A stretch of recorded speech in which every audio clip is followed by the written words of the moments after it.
Penjelajah alam roh. C. 171.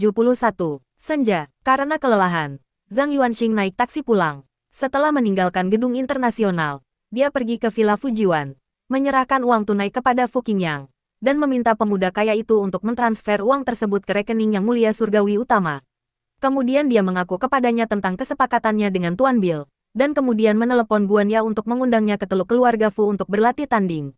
Setiap kali menghadapi krisis atau setelah dipukuli dengan keras, Zhang Yuanxing selalu menunjukkan semangat yang gigih dan penuh inisiatif.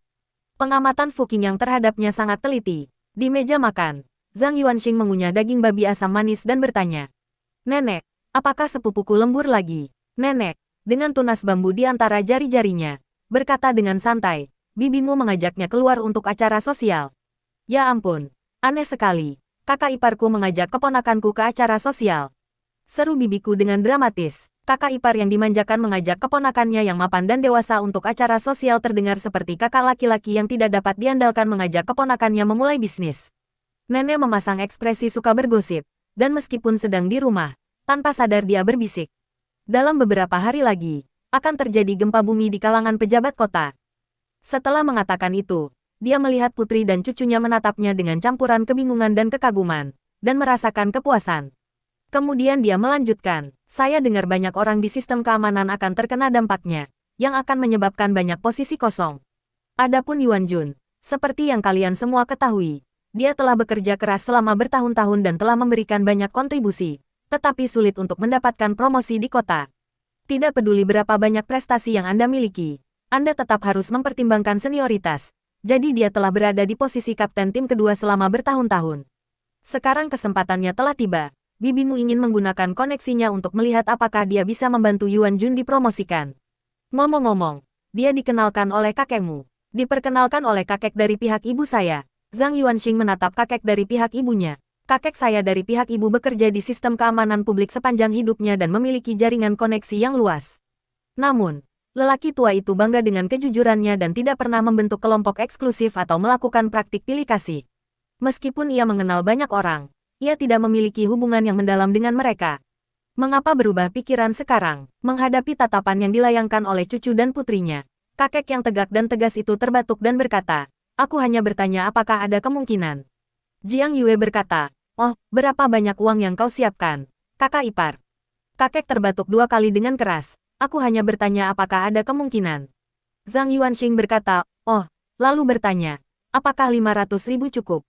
Wajah kakek akhirnya berubah sedih, dan dia membentak, "Makan." Zhang Yuanxing dan Jiang Yue makan dengan patuh. Mereka seharusnya tahu kapan harus berhenti saling mengejek. Pria tua dan wanita tua itu berbeda. Kemarahan wanita tua hanyalah gertakan, bukan pertengkaran sungguhan. Saat lelaki tua itu marah, belati besarnya muncul entah dari mana. Di distrik Kangyang, kepala polisi didorong dari gedung oleh mata iblis, sehingga jabatannya kosong. Namun, sepupunya tidak mampu mengambil risiko 2 kali. Harapannya terletak di distrik Sakok. Masalahnya, situasi saat ini sedang tegang, dan mencoba menggunakan koneksi atau menawarkan hadiah sangat berisiko, tidak ada yang berani menerimanya. Kinerja sepupuku cukup baik untuk dipromosikan menjadi ketua tim, tetapi kota ini terkenal karena lebih mengutamakan koneksi dan senioritas, sehingga promosi menjadi sulit. Tanpa bantuan dari luar, akan sulit. Aku akan bertanya pada Guan Ya nanti untuk melihat apakah dia punya koneksi. Aku telah menghancurkan menara burung pipit perunggu, sebuah pencapaian besar, tetapi cabang perusahaan belum membayarku untuk itu. Sekaranglah waktu yang tepat untuk mengajukan beberapa tuntutan. Meskipun Five Elements Alliance tidak mencampuri urusan kelembagaan, aturan tetaplah aturan, dan aturan tidak dapat menghentikan hubungan pribadi. Setelah selesai makan, Zhang Yuanxing membersihkan diri, kembali ke kamarnya, berbaring, dan diam-diam mengenakan topeng, si pendiam. Mulai sekarang, masker tidak boleh dilepas kecuali saat makan atau berkelahi. Saat ia mengenakan topeng, kelelahan yang tak terlukiskan menyelimutinya, dan energi serta semangatnya menurun menjadi seperti orang biasa. Semangat, fisik, dan keterampilannya semuanya terkunci. Wow, properti panggung luar biasa memiliki kemampuan ini. Profesi jahat di luar negeri agak menakutkan. Aku penasaran apa nama profesi itu. Zhang Yuanxing mendecakkan lidah karena takjub. Namun, menurut pengaturan alam roh, profesi jahat di luar sana mungkin lebih kuat daripada profesi baik. Saya penasaran apakah profesi yang taat hukum memiliki profesi tingkat atas seperti Dewa Pengembara Malam. Alam roh memiliki 3 wilayah utama, dan secara teori, setiap wilayah seharusnya memiliki profesi jahat. Jika ada 3 di setiap wilayah, jumlah total profesi jahat akan menjadi 9. Akan ada lebih banyak lagi profesi baik. Saya benar-benar ingin melihat seperti apa profesi-profesi tersebut di server asing. Saat Zhang Yuanxing sedang melamun, sebuah suara notifikasi dari alam spiritual terdengar di telinganya. Ding, Fu Qingyang mengundangmu untuk bergabung dengan Garda Harimau Putih. Pada saat yang sama, kotak dialog berwarna biru neon muncul di bidang pandang Anda, oke atau tolak. Hah, rapat Centurion sudah selesai. Apakah pengawal Harimau Putih menyetujui bergabungnya aku? Zhang Yuanxing mengklik, oke. Ding, Anda telah bergabung dengan Garda Harimau Putih.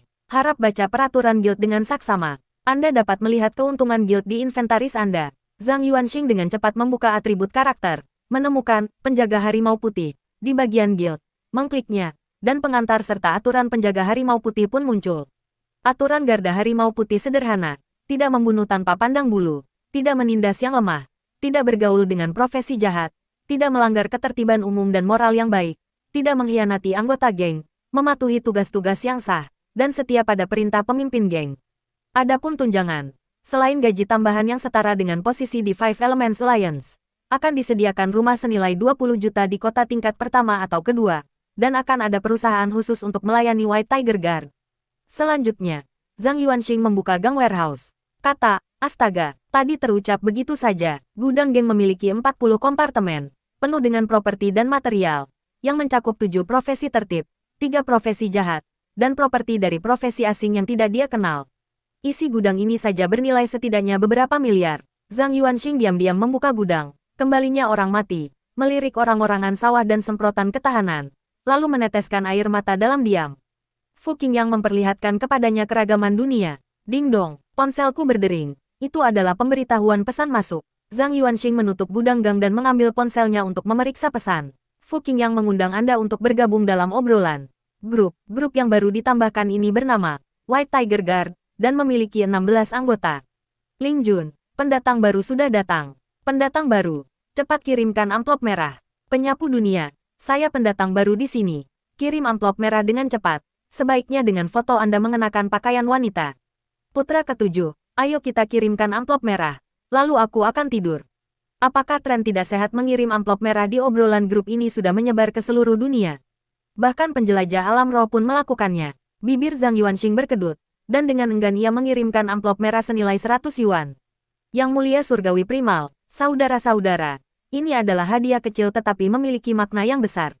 Semua amplop merah tersebut habis diambil dalam waktu 3 detik. Ling Jun, 10 yuan. Lumayan. Terima kasih bos. Primal Celestial Venerable.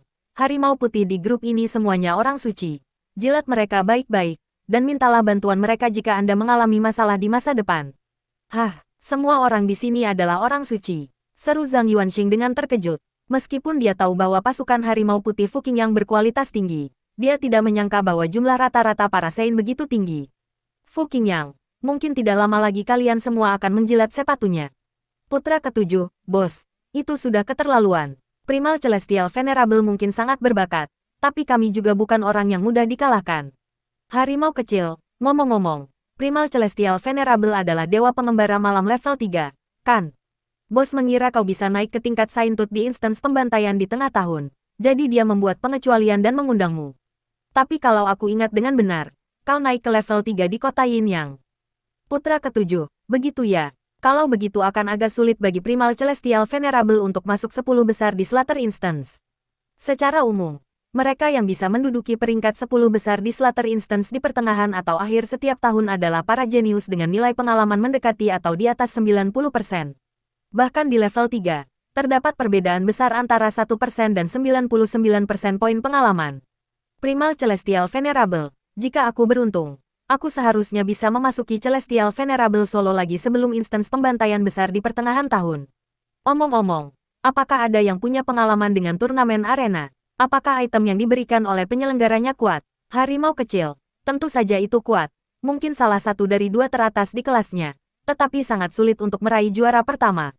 Jika Sekte Tai juga berpartisipasi tahun ini, akan lebih sulit lagi.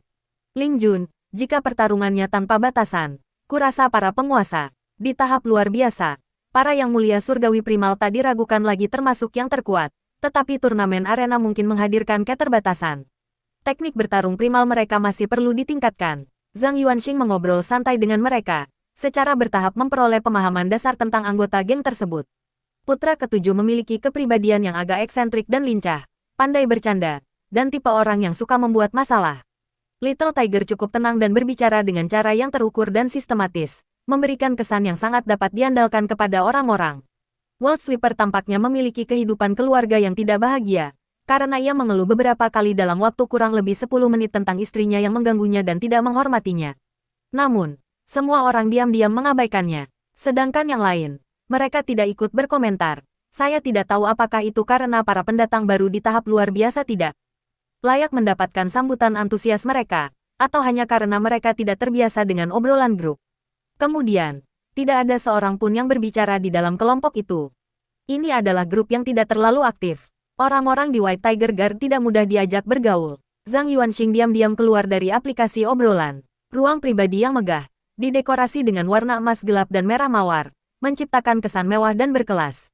Di atas meja makan, sebuah tempat lilin perak antik dan indah diletakkan di tengah, dengan 6 lilin putih yang memancarkan cahaya lembut. Makan malamnya sangat mewah, menyajikan steak premium, kaviar, terrin foie gras, irisan ham, kerang yang dipanggang, lobster panggang dalam krim, dan sup seafood. Bill Tarantino duduk kaku di meja makan, memotong steak di atas piring perak. Di hadapannya berdiri seorang pria yang mengenakan setelan kasual biru tua dan topeng perak. Masker itu menutupi hidung, jadi tidak menghalangi pria itu untuk menikmati makanannya. Aku datang hanya karena makanannya yang mewah, tapi jangan bicarakan tentang pergi ke barat bersama-sama. Pria itu mengambil sesendok kaviar dan berkata sambil memakannya, "Tahukah kau bahwa aku berasal dari Tiongkok Daratan? Keluarga dan teman-temanku semua ada di sini. Mengapa aku harus pergi ke barat bersamamu untuk menjadi semacam presiden? Hanya karena aku adalah Walker dengan peringkat tertinggi dalam profesi Void."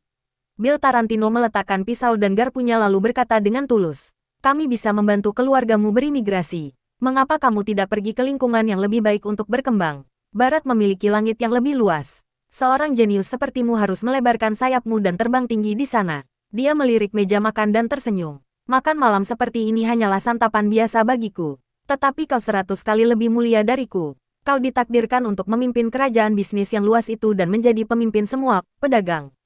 "Tidak tertarik," kata pria itu. Bill Tarantino punya banyak hal untuk dikatakan, tetapi semuanya tersangkut di tenggorokannya, dan akhirnya dia menghela napas pelan. Selama lebih dari 100 tahun sejak dibukanya alam roh, banyak pedagang berbakat telah muncul. Semuanya mendambakan untuk naik ke tahta unik itu. Akibatnya, begitu banyak jenius dan pendahulu telah binasa dalam perjalanan mereka menuju puncak. Pada akhirnya, seorang pria dari negeri asing merebut posisi tinggi, atau lebih tepatnya, dalam bahasa Mandarin, itu adalah istilah yang merendahkan, seharusnya dikatakan bahwa dia mencuri mahkota. Persekutuan pedagang awalnya sangat gembira, karena profesi pedagang akhirnya menghasilkan seseorang yang sebanding dengan makhluk tertinggi dari organisasi spiritual utama dunia. Di luar dugaan, ketua guild yang baru itu begitu keras kepala sehingga dia tidak hanya menolak tawaran guild tetapi juga mengancam guild agar tidak mengganggu kehidupannya yang membosankan. Selama bertahun-tahun, berkat upaya tak kenal lelah dari serikat dagang, pedagang terkuat di dunia ini telah melunakkan pendiriannya. Serikat pekerja tersebut berencana untuk memanfaatkan momentum dan menyambut kembali pemimpinnya. Hal ini menyebabkan Bill Tarantino mengunjungi Tiongkok Daratan. Pria itu melahap terrin foie gras dan kaviar miliknya, lalu bersandar dengan puas di kursi bersandaran tingginya, sambil menghela napas lega. Dia berkata, "Jika kau ingin aku bergabung dengan guildmu dan menjadi pemimpin guildmu, itu bukan hal yang mustahil. Tapi..." Bill Tarantino langsung bersemangat. "Tapi apa? Tunggu," kata pria itu. "Menunggu apa? Tunggu Raja Iblis," kata pria itu perlahan. Raja Iblis. Bill awalnya terkejut. Tetapi setelah beberapa detik, dia akhirnya mengingat informasi penting tentang orang ini dan berkata, "Aku dengar dari N bahwa Raja Iblis sudah mati." Presiden Asosiasi Dewi yang memberitahunya. Mungkinkah informasi itu salah? Sebagai pengembara alam roh dari seberang lautan, dia tidak banyak tahu tentang Raja Iblis. Tetapi dia tahu sedikit tentangnya karena persekutuan pedagang terkait erat dengan Asosiasi Dewi. Dan Raja Iblis tampaknya adalah kekasih favorit Presiden Asosiasi Dewi. Setelah Ani menjadi asisten wanitanya, dia beberapa kali secara pribadi menyatakan bahwa setelah kematian Raja Iblis, kepribadian Presiden berubah drastis, dan dia sering menghukum anggota asosiasi tanpa alasan. Kemarahan itu membara selama berbulan-bulan tanpa mereda. "Tidak, Raja Iblis sudah mati. tubuh dan jiwanya telah musnah. Aku menyaksikannya dengan mata kepala sendiri. Pria itu mengambil gelas anggurnya, mencicipi anggur yang asam itu, dan berkata, "Yang kutunggu adalah Raja Iblis baru. Bill, apakah kau tahu tentang ramalan kompas cahaya?" Bill Tarantino mengerutkan kening dan menggelengkan kepalanya. Sesungguhnya, tidak lebih dari 10 orang di dunia yang mengetahui nubuat ini, dan mereka semua adalah makhluk agung. Pria itu meletakkan gelas anggurnya, menarik napas dalam-dalam, dan berkata, kata demi kata, "Ketika matahari, bulan, dan bintang kembali ke tempatnya semula, para dewa yang telah tertidur dalam kekacauan akan terbangun. Sang Raja, yang duduk tinggi di singgasananya, akan memimpin para dewa untuk menyulut kembali perang, dan dunia akan memasuki siklus baru." Bill Tarantino termenung dalam-dalam. Setelah terdiam cukup lama, dia bertanya dengan ragu-ragu, "Para dewa yang tertidur dalam kekacauan, apakah yang Anda maksud adalah wilayah-wilayah yang belum dibuka?" Seperti yang kita ketahui, ada 3 wilayah di alam roh, tetapi penjelajah alam roh dari salah satu wilayah tersebut belum muncul. Saat ini, hanya ada 2 wilayah alam roh di dunia. Alasan mengapa berbagai organisasi mengetahui tentang wilayah lain adalah karena mereka telah menemukan item di dalam instance alam roh yang tidak termasuk dalam profesi dari salah satu wilayah tersebut. Sebagai contoh, fungsi kulit manusia yang sempurna tidak dapat ditemukan dalam profesi apapun di dunia saat ini. Ada banyak properti serupa. Benar sekali, hari ketika matahari, bulan, dan bintang kembali ke tempatnya semula akan menjadi hari ketika wilayah itu dimulai kembali. Pada saat itu, alam roh akan menampakkan wujud aslinya. Apa hubungannya ini dengan Raja Iblis? Ini tidak ada hubungannya dengan Raja Iblis, tetapi ada hubungannya dengan Dewa Pengembara Malam. Dan Raja Iblis telah menyentuh esensi Dewa Pengembara Malam. Dia meninggalkan rahasia itu di kartu karakter. Jadi begitu, larut malam. Zhang Yuanxing terbangun oleh suara gemuruh listrik. Dia memejamkan matanya setengah. Secara naluriah menyingkirkan selimut, mengenakan sandal rumahnya, duduk di meja, membuka laci, dan mengeluarkan speaker Elvisnya. Detik berikutnya, rintihan penuh gairah wanita itu dan benturan tubuh yang tak henti-hentinya menggema di seluruh ruangan. Astaga, rasa kantuk Zhang Yuanxing lenyap, dan dengan cepat ia melepas topeng, si pendiam, meraih pengeras suara Elvis, dan memasuki Night Room. Jenazah Zhang Yuanxing, bersama dengan pengeras suara Elvis, lenyap tanpa jejak. Efek suara yang tak terlukiskan dan sangat memalukan itu menghilang bersamaan dengan penghapusan tubuh tersebut. Sialan. Terakhir kali aku memuji Raja Iblis karena tidak terobsesi dengan wanita dan karena memiliki rekaman yang layak. Sudah berapa lama, dan dia sudah melakukan ini lagi. Untungnya ini sudah malam dan keluargaku sedang tidur. Jika kakek nenek dan bibi dari pihak ibu saya mendengar ini, di mana saya akan menyembunyikan wajah? Bibi saya baik-baik saja. Dia tahu apa yang saya simpan di bahan belajar saya. Tenggelam dalam pikiran, dia menjernihkan pikirannya, bersandar di kursi ergonomisnya, dan menunggu adegan seks itu berakhir. Yang kudengar hanyalah musik yang penuh kemewahan dan kemewahan. Beberapa menit kemudian, Zhang Yuanxing mengubah posisi duduknya dan berpikir dalam hati, suara wanita ini begitu lembut dan menawan. Dari suaranya saja sudah bisa tahu dia cantik. Raja Iblis sungguh beruntung dalam urusan wanita. 10 menit kemudian, Zhang Yuanxing berbaring kembali di tempat tidur setelah sebelumnya duduk di meja, sambil berpikir dalam hati, apakah Raja Iblis memiliki stamina sebaik itu? Kenapa belum juga berakhir? Beberapa menit kemudian, Zhang Yuanxing tanpa sadar mengambil tisu dari meja dan meletakkannya di meja samping tempat tidur. Sialan, dia tiba-tiba menyadari apa yang sedang terjadi, menarik tangannya kembali seolah-olah menghentikan dirinya sendiri di menit terakhir, dan berkata dengan marah dan malu. Apa ini tidak akan pernah berakhir? Raja Iblis, kau benar-benar beracun. Cepat matikan audionya, atau aku akan menghancurkan speaker jelekmu ini. Kalimat terakhir ditujukan kepada pembicara Elvis, yang menunjukkan bahwa dia tahu properti itu memiliki kesadaran diri. Pada saat itu, suara yang keluar dari pengeras suara sudah agak serak. Suara bising itu tak pernah berhenti, sesuatu yang bahkan Zhang Yuanxing, yang telah menonton film tak terhitung jumlahnya, jarang temui. Sementara itu, setelah berulang kali memasuki Night Room selama hampir setengah jam, kekuatan Taiyinnya terkuras habis, kekuatan fisiknya mulai terkuras, dan gelombang kelelahan melanda dirinya. Mendesis, merasa terancam. Pengeras suara Elvis memilih untuk mengikuti kata hatinya. Musik yang menggoda itu langsung berhenti. Dan setelah beberapa detik tenang, suara wanita yang lembut namun serak terdengar dari pengeras suara. Hari sudah subuh. Raja Iblis, kenapa kau begitu kuat malam ini? Kau hampir membuat jiwaku terbang. Lalu terdengar suara berat Raja Iblis. Kalian para iblis kayu selalu birahi. Jika aku tidak menyiapkan senjata rahasia, Bagaimana aku bisa membiarkan kalian? Dasar perempuan nakal, tahu betapa kuatnya aku. Wanita itu jelas-jelas tergoda, dan berkata pelan, senjata rahasia. Raja Iblis tertawa kecil dan berkata, aku bertemu seorang pedagang beberapa hari yang lalu dan membeli sebotol semprotan darinya. Itu benar-benar mujarab. Mendengar itu, pikiran Zhang Yuanxing menjadi kosong sejenak, dan ekspresinya berubah drastis. Semprotan, mungkinkah Raja Iblis merujuk pada semprotan penambah daya tahan? Apakah ini alat peraga yang pernah dia gunakan sebelumnya? Jika memang begitu, Zhang Yuanxing tercengang. Sebuah pikiran terlintas di benaknya. Item yang diberikan sebagai hadiah dari kartu karakter itu adalah item Raja Iblis. Untuk memverifikasi dugaan ini, dia bernalar dengan cermat. Hadiah kartu karakter. Yang pertama adalah sepatu dansa merah. Yang kedua adalah cincin penyamaran. Dan yang ketiga adalah semprotan penambah stamina. Jika item yang diberikan sebagai hadiah dari kartu karakter adalah item yang pernah dimiliki oleh Raja Iblis, maka kemampuannya untuk menyelesaikan level Jandasu menjadi masuk akal. Dalam cerita Yin Yang Town Instance, ada satu pertanyaan yang masih belum bisa dipecahkan Zhang Yuanxing. Bagaimana Raja Iblis bisa melewati tahap Jandasu? Berdasarkan audio dari pengeras suara Elvis, dapat disimpulkan bahwa Raja Iblis pasti tidur dengan Jandasu. Jandasu memiliki kemampuan yang sangat menakutkan dan dikenal sebagai monster bumi karena kekuatan fisik dan daya tahannya.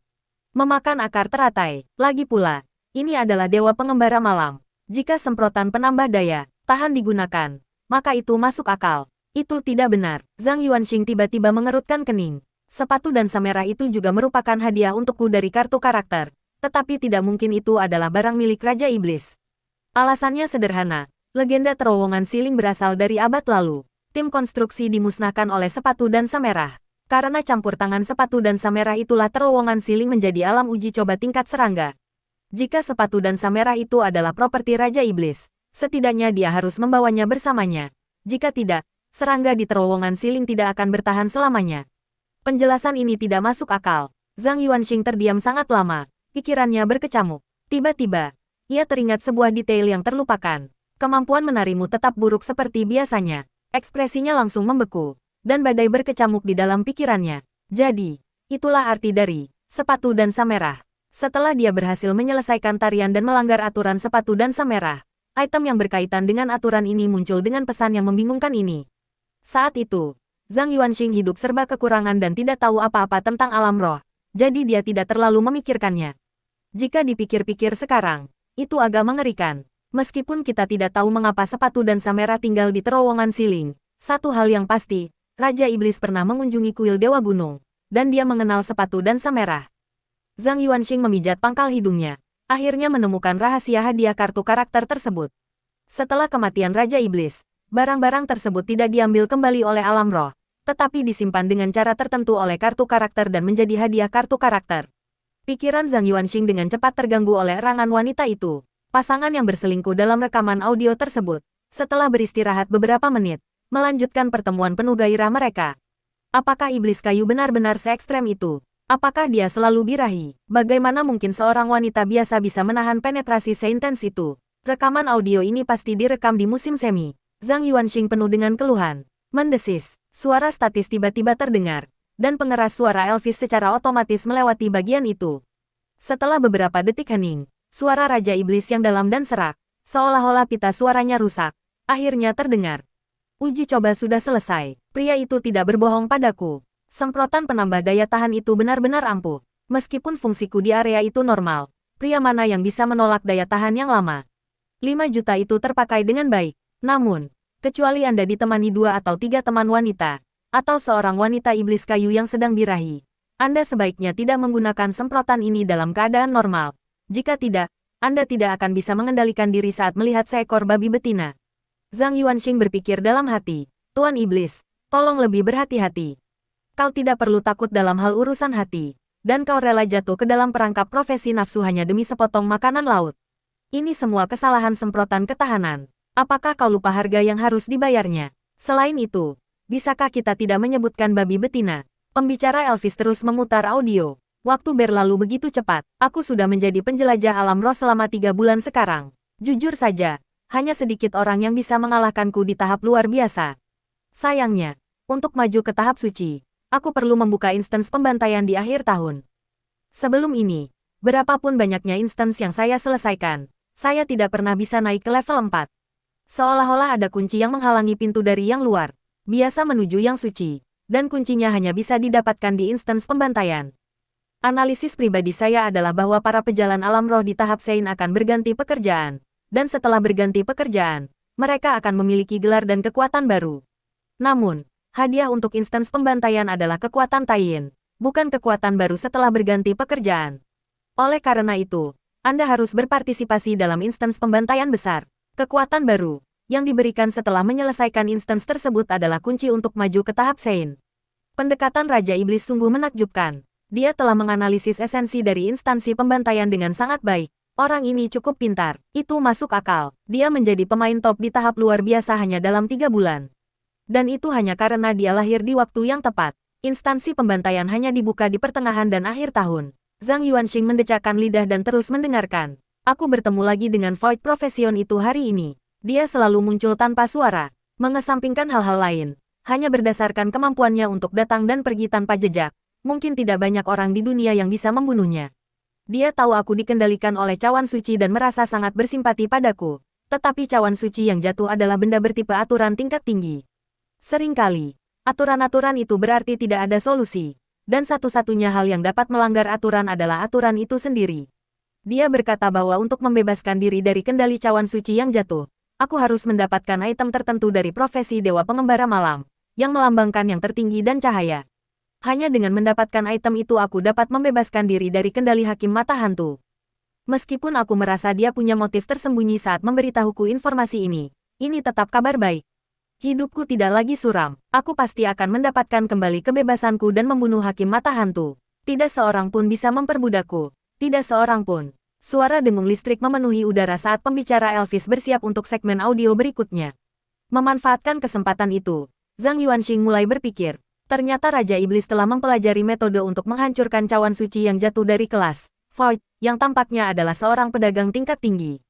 Apa hubungan antara pedagang ini dengan Raja Iblis? Apakah dia tahu bahwa Raja Iblis telah jatuh? Dia sangat ingin mempelajari lebih lanjut tentang informasi yang relevan. Tetapi yang muncul kemudian hanyalah komentar-komentar terfragmentasi dari Raja Iblis, tersebar dan tanpa tema inti, lebih seperti catatan biasa tentang pikiran dan status hidupnya. Zeus, sialan.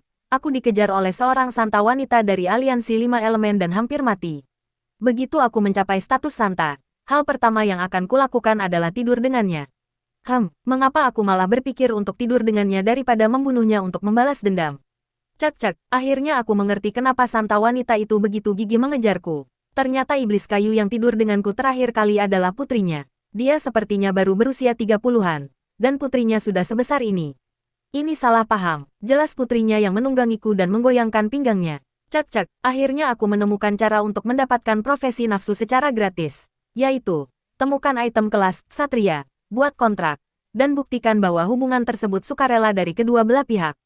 Setelah itu, tidak ada pihak yang dapat menggunakan ini sebagai alasan untuk menuntut harga dari pihak lain. Zhang Yuanxing menuangkan segelas air untuk dirinya sendiri dan bergumam pada dirinya sendiri. Perjanjian sebelum tidur, jadi begitulah cara kerjanya. Apakah ini tujuan kecerdasan Raja Iblis? Omong kosong macam apa ini? Tidak bisakah kau memberiku sesuatu yang berguna? Apa yang terjadi dengan kelas Void itu? Cek, aku dengar sesuatu yang menarik dari ayah hari ini. Uskup Perang. Istri Jenderal Dewa Amarah dulunya adalah budak seks Jenderal Dewa Nafsu. Dan bahkan sekarang, dia masih jalang yang datang dan pergi sesuka hatinya. Hahaha, jika Jenderal Dewa Amarah tahu, dia pasti akan marah. Lucu sekali. Cek, ke-10 misi profesi hukum untuk bulan ini sudah selesai. Cek, ternyata banyak juga penjahat di profesi hukum. Ngomong-ngomong, Ratu Laut Wanita terbanyak ada di kelas musisi dan kelas iblis kayu. Cek, hari ini aku dikepung oleh sekelompok profesor yang taat hukum. Entah kapan, tapi aku telah menjadi batu loncatan bagi orang lain untuk meraih ketenaran. Semua orang ingin membunuhku untuk mendapatkan ketenaran. Karena itu, jangan salahkan aku jika aku bersikap kejam. Di antara kelompok profesor yang taat hukum ini, ada seorang wanita muda yang sangat cantik, yang ternyata adalah saudara perempuan kepala keluarga Zhu.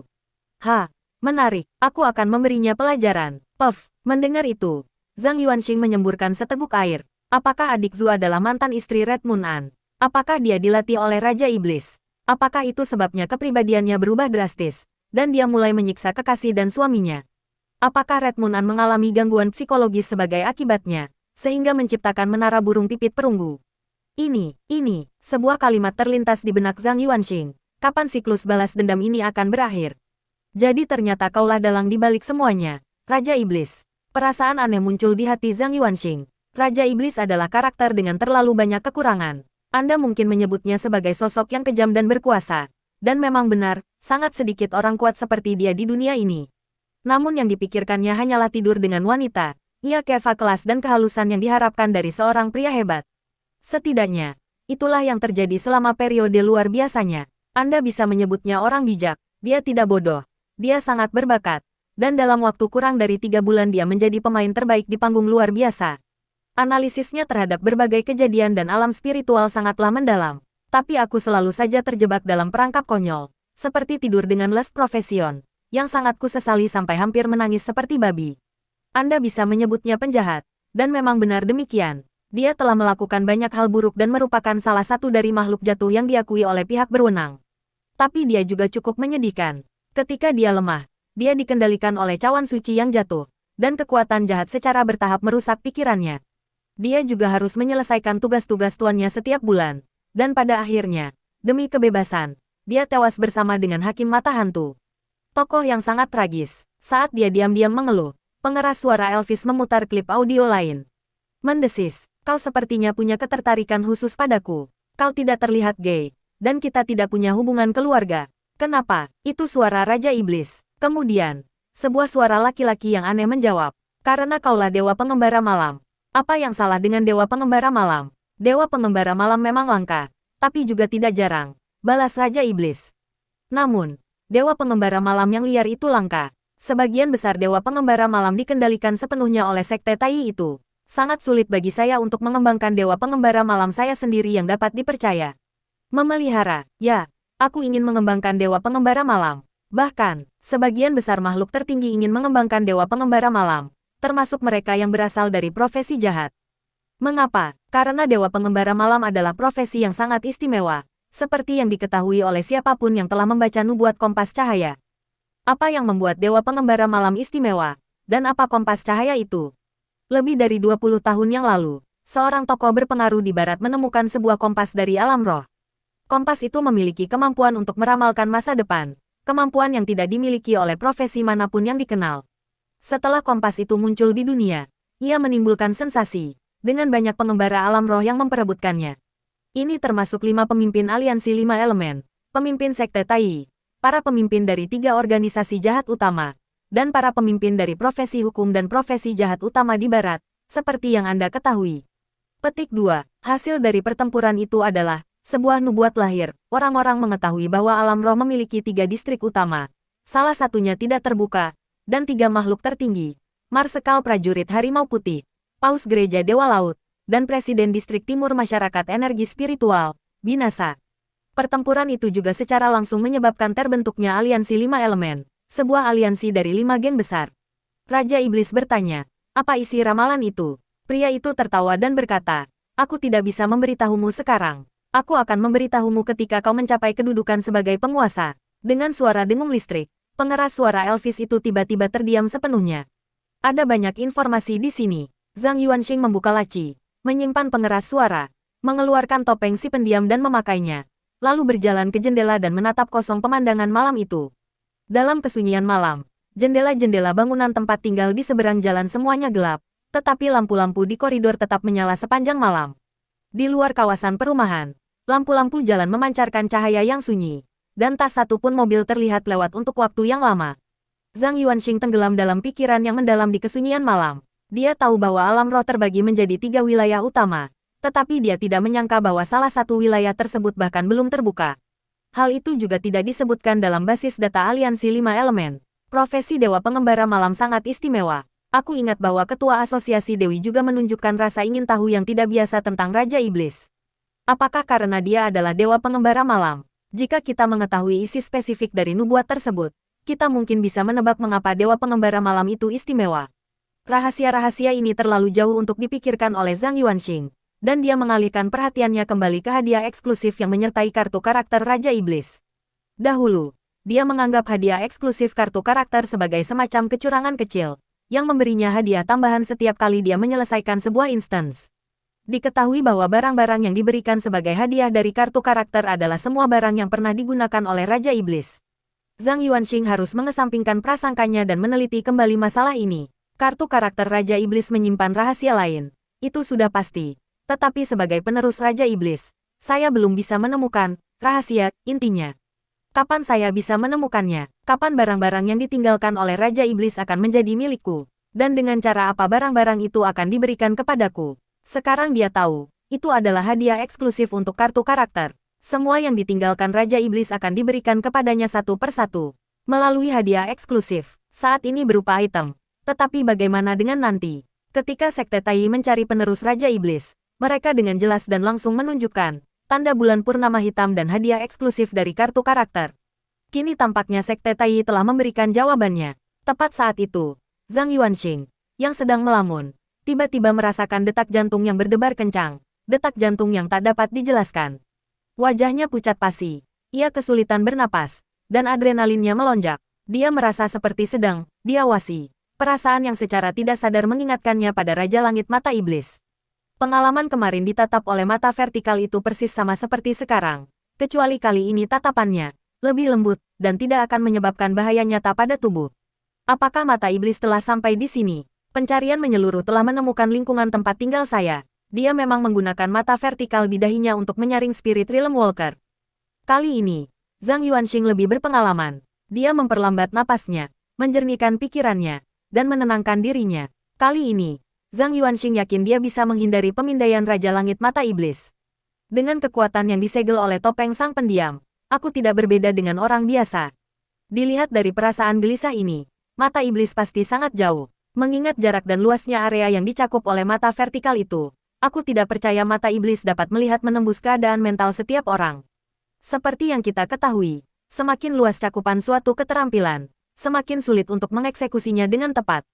Waktu berlalu, dan setelah sekitar 5 menit, tatapan yang meresahkan itu menghilang. Mereka sudah pergi, pandangan mereka beralih ke tempat lain. Zhang Yuanxing masih belum berani bersantai, berdiri di dekat jendela, menatap intently ke malam yang sunyi. Saat ini, ia paling takut pada dua hal. Pertama, suara ketukan di luar pintu ruang tamu. Dan kedua, kedatangan Raja Langit Mata Iblis yang mengenakan ikat kepala olahraga. Yang lebih menakutkan daripada ketukan itu adalah roh pendendam yang tak terlihat. Hal lain adalah wajah Raja Langit Mata Iblis tiba-tiba muncul di luar jendela, tersenyum dan berkata, "Aku akhirnya menemukanmu, Yang Mulia Surgawi Purba." Itu benar-benar akan membuat jantungmu berhenti berdetak. Setengah jam kemudian, semuanya tenang. Kekhawatiran Zhang Yuanxing tidak menjadi kenyataan. Jadi dia menghela napas lega, menutup jendela, menarik tirai, dan menyeret tubuhnya yang lelah kembali ke tempat tidur, di mana dia tertidur lelap. Ratusan meter jauhnya, di atap sebuah bangunan tempat tinggal, mata vertikal di dahi Raja Langit Mata Iblis memancarkan cahaya merah menyala, memindai bangunan satu persatu. Setelah sekian lama, ia menenangkan diri, memperbaiki ikat kepala olahraganya, dan duduk di tepi atap, menikmati semilir angin yang menyengat. Bukannya di daerah ini, aku sudah memperingatkan mereka kemarin. Kuharap Yang Mulia Surgawi Primal tidak akan melarikan diri dari kota. Ah, tidak mudah untuk datang ke selatan. Yang Mulia Surgawi Primal dan Kepala Istana Zixia, kita harus menyelesaikan sesuatu. Besok saya akan kembali ke Universitas Songhai untuk mengecek keadaan. Raja Langit Mata Iblis berbaring telentang di balkon, dan tertidur lelap. Keesokan paginya, Zhang Yuanxing, yang hanyalah orang biasa, terbangun oleh bunyi dering notifikasi informasi. Dia lupa mengatur obrolan grup White Tiger Guard ke mode jangan ganggu. Sambil mengumpat pelan, dia mengambil ponselnya dan memeriksa pesan-pesan tersebut. Seekor Phoenix tiba. "Bos, saya sudah mengirim informasi Bill Tarantino dan N ke file group. Selain itu, saya sudah mengetahui tujuan mereka datang ke daratan utama. Apakah Anda ingin mengobrol secara pribadi?" Foto profil A Phoenix Arrive adalah seekor kucing Scottish Fold yang menggemaskan. Ketika Zhang Yuanxing mengklik foto profil tersebut, dia menyadari bahwa itu adalah seorang wanita. "Fu Qingyang, katakan saja secara langsung." Seekor Phoenix tiba. Bill datang ke daratan utama untuk dua tujuan. Pertama, untuk berdagang dengan aliansi 5 elemen kita. Dan kedua, untuk menyambut Presiden Persekutuan Pedagang kembali ke benua barat. Adapun mengapa Presiden Persekutuan Pedagang berada di pihak kita, saya belum mengetahuinya. Seekor Phoenix tiba. Ani adalah anggota Asosiasi Dewi, yang bersekutu dengan Persekutuan Pedagang, mirip dengan 5 faksi utama Aliansi 5 Elemen. Ani adalah asisten Bill Tarantino. Tujuannya datang ke daratan adalah untuk mengungkap kebenaran di balik kematian Raja Iblis. Seekor Phoenix tiba. Bos, perjalanan pengumpulan informasi ini menghabiskan biaya $500.000. Mohon ganti rugi. Setelah melihat ini, pikiran Zhang Yuanxing menjadi jauh lebih jernih. Pikiran pertamanya adalah, apakah informasi rahasia semacam ini bisa dibagikan begitu saja di grup obrolan? Dia segera menyadari bahwa Garda Harimau Putih mungkin benar-benar orang-orang kepercayaan Fu Qingyang, tipe orang yang bisa berkumpul untuk membahas pemberontakan. Itulah sebabnya Fu Qingyang begitu nyaman membahas hal-hal penting dalam kelompok tersebut. Tidak heran jika Centurion mengatakan bahwa mengundangku untuk bergabung dengan Garda Harimau Putih membutuhkan pertemuan untuk membahasnya. Fakta bahwa butuh waktu lama untuk merekrutku ke dalam geng menunjukkan bahwa awalnya semua orang menentangnya. Baru setelah kasus menara burung pipit perunggu terselesaikan, Fu Qingyang tiba-tiba merekrutku ke dalam geng. Apakah karena insiden inilah White Tiger Guard mengubah pendapat mereka tentang saya dan mulai menerima saya? Zhang Yuanxing termenung sambil membaca pesan itu. Harimau kecil, apakah kau pernah mendengar tentang Presiden Serikat Pedagang? Jika dia aktif di Tiongkok Daratan, seharusnya dia tidak asing. Lagi pula, mengapa dia berada di pihak kita? Seekor Phoenix tiba. Aku tidak tahu. Orang-orang di Persekutuan Pedagang sangat bungkam tentang hal itu dan tidak akan mengungkapkan apapun, bahkan jika kau menawarkan lebih banyak uang. Fu Qingyang, sejujurnya, dia bukan Presiden Persekutuan Pedagang, tetapi anggota terkuat dari profesi Void. Persekutuan Pedagang secara paksa memberinya posisi presiden dan menjadikannya raja mereka. Selain itu, dia adalah salah satu dari orang-orang kita. Putra ketujuh, bos, ada gosip tentang orang ini. Ceritakan padaku, Fu Qingyang. Tidak banyak yang bisa dikatakan. Orang ini misterius dan pendiam. Aliansi 5 Elemen tidak memiliki informasi apapun tentang dia. Presiden, profesi yang tidak sah. Di Tiongkok, setelah selesai mendengarkan rekaman suara Raja Iblis, Zhang Yuanxing, yang sangat peka terhadap profesi Void tingkat tinggi, segera mengirim pesan yang berisi pertanyaan. Centurion, apakah ada banyak profesi Void di China? Fu Qingyang, putra ketujuh, yang mulia surgawi primal benar-benar pemula. Bagaimana mungkin ada profesi Void di Tiongkok? Jika tidak, apa gunanya membagi alam spiritual? Bahkan jika benar-benar ada profesi Void di Tiongkok, itu hanya seorang walker asing yang datang, seperti Bill Tarantino. Tetapi tidak akan banyak orang seperti itu. Tidak banyak, dan bahkan lebih sedikit lagi yang berlevel tinggi. Mungkinkah makhluk Void yang ditemui Raja Iblis itu adalah pemimpin Persekutuan Pedagang? Orang ini sengaja membina Raja Iblis. Sulit untuk mengatakan apakah sikapnya terhadap penerus Raja Iblis baik atau buruk, tetapi dia pasti akan peduli. Saya harus berhati-hati. Saat Zhang Yuanxing sedang melamun, Fu Qingyang mengirim pesan lain. Akeong A Phoenix Arrive. Sebaiknya Anda fokuskan penyelidikan Anda pada Asosiasi Dewi. Hubungan mereka dengan Raja Iblis sangat luar biasa. Jika Anda hanya ingin mengetahui alasan kematian Raja Iblis, satu email saja sudah cukup. Fakta bahwa Raja Iblis dan Hakim Mata Hantu tewas bersama bukanlah rahasia, dan Aliansi 5 Elemen tidak akan menyembunyikannya. Seekor Phoenix tiba. Aku akan berusaha sebaik mungkin. Tapi bos, sebaiknya kau jangan terlalu berharap. Para wanita dari Asosiasi Dewi sangat licik, tapi aku punya ide. Seekor Phoenix tiba. Daripada bersusah payah memulai dari Asosiasi Dewi, mengapa tidak mencoba memenangkan hati Ani? Raja Iblis adalah dewa pengembara malam. Jika kau memberitahu Ani bahwa Ling Jun adalah putra mahkota Sekte Tai, dia pasti akan termakan umpan itu. Putra ketujuh, haha, ide bagus. Ling Jun, World Sweeper, iri. Ling Jun, pergi sana. Apa kau pikir aku bisa menyentuh wanita-wanita dari profesi nafsu? Percayalah, sebelum aku sempat mengumpulkan informasi apapun, aku sudah dikendalikan oleh musuh. Kecuali kau bisa memberiku cara untuk menolak tuntutan mereka. Harimau kecil yang dewasa dan tenang menimpali. Ling Jun benar. Ani adalah penghuni alam suci, dan penjelajah alam roh dengan level yang sama. Sulit untuk menolak pesonanya dan tuntutannya. Satu-satunya cara untuk mendapatkannya adalah melalui penculikan dan penyiksaan. Tetapi itu akan memperburuk keadaan dan menjadi upaya yang sia-sia. Sejenak tidak ada yang berbicara. Ini memang masalah yang rumit. Berdasarkan pemahaman mereka tentang profesi nafsu, menolak godaan kecantikan sudah sangat sulit. Dan begitu sebuah hubungan terjalin, mustahil bagi mereka untuk menolak tuntutan pihak lain. Bahkan kemampuan penyucian Dewa Pengembara Malam pun tidak mencukupi. Menuntut sesuatu tidak selalu merupakan hal yang negatif. Mendapatkan profesi nafsu gratis, itu mudah. Zhang Yuanxing memasukkan informasi berikut. Sebenarnya, ini tidak sulit. Aku punya cara agar kamu bisa mendapatkan profesi nafsu secara gratis tanpa rasa malu. Ling Jun, jangan gunakan kata gratisan. Itu terlalu vulgar. Ini adalah penyatuan tubuh dan jiwa, resonansi roh. Kau benar-benar punya cara. Ceritakan padaku. Ling Jun tidak percaya bahwa Yang Mulia Surgawi Purba dapat memberikan nasihat yang berharga. Anak ini mungkin sangat berbakat, tetapi memang benar bahwa dia kurang pengetahuan, dan pengetahuan itu diperoleh seiring waktu. Yang Mulia Surgawi Primal, aku ingat ada profesi bernama Ksatria di luar sana.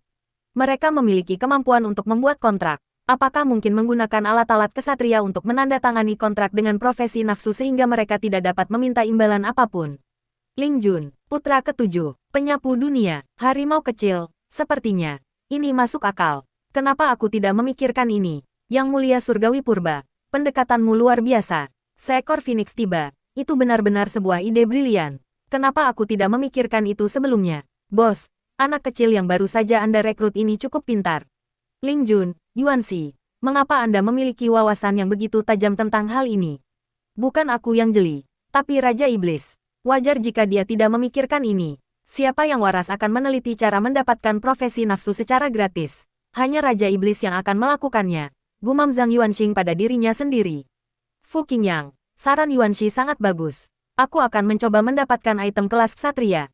Ling Jun, Centurion. Begitu kau mendapatkan alat peraga seperti itu, kau harus meminjamkannya padaku.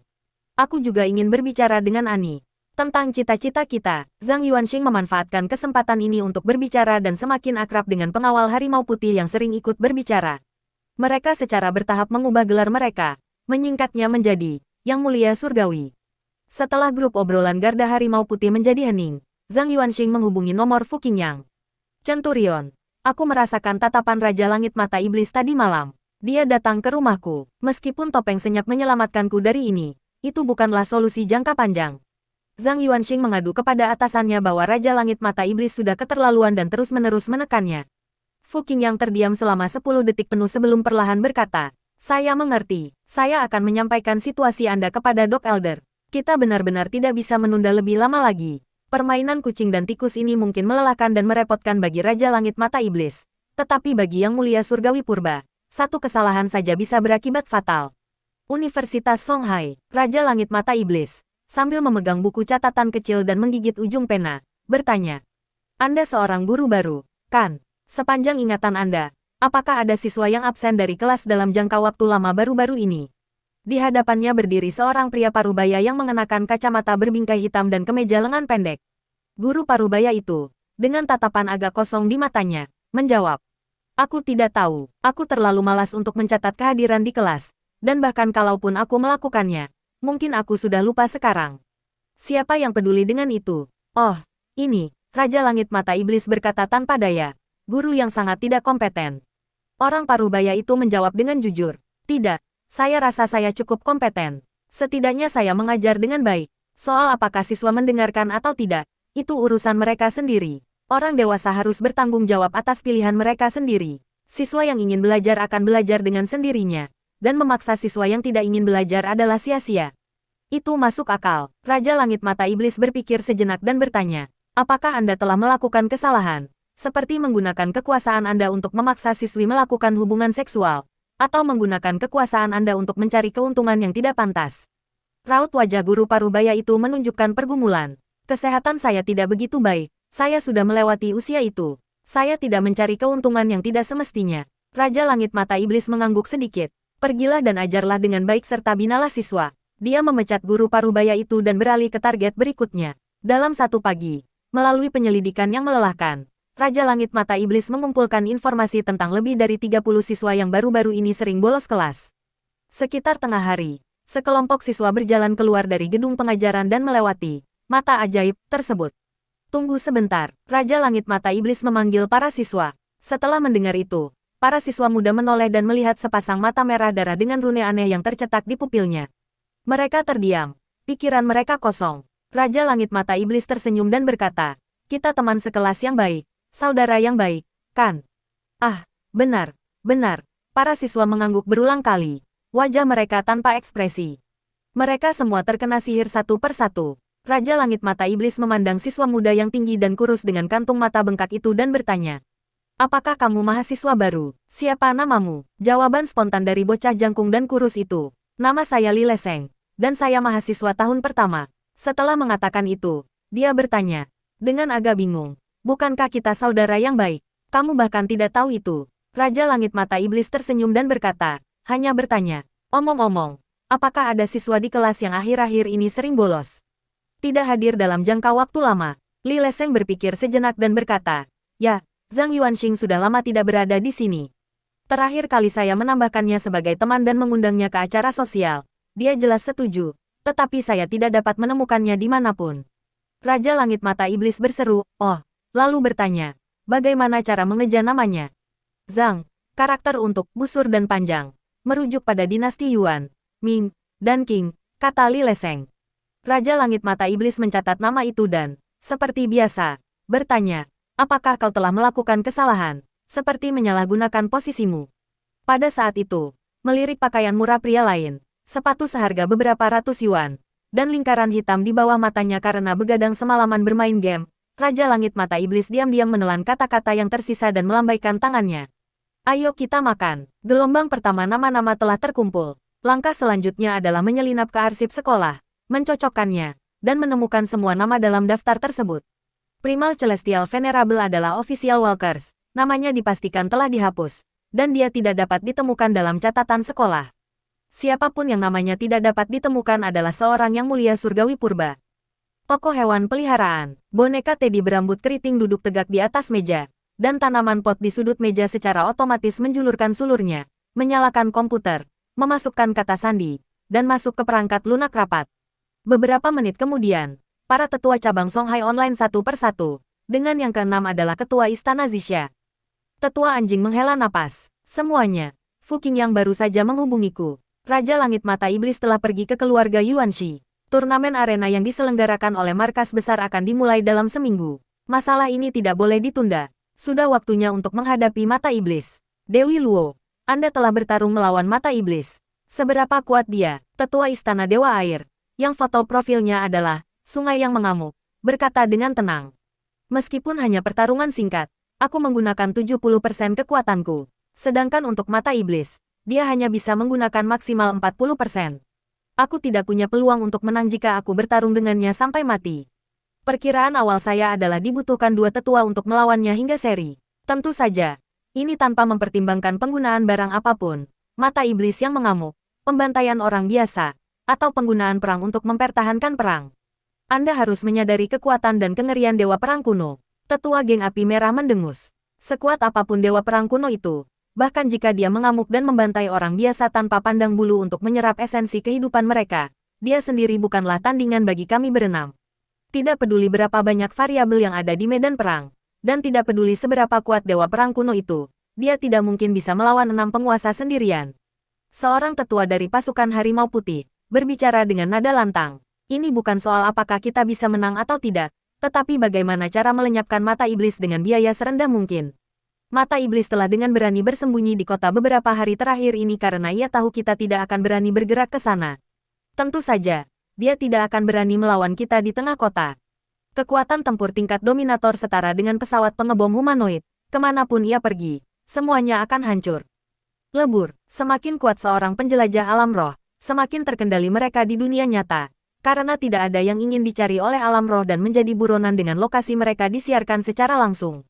Selain itu, daftar buronan di alam roh terbuka untuk semua pejalan kaki, tanpa memandang apakah mereka taat hukum atau jahat. Begitu menjadi buronan alam roh, bahkan seorang penguasa pun akan menjadi musuh publik dunia persilatan. Dan dengan imbalan yang besar, baik faksi yang benar maupun yang jahat akan bangkit untuk menyerangnya.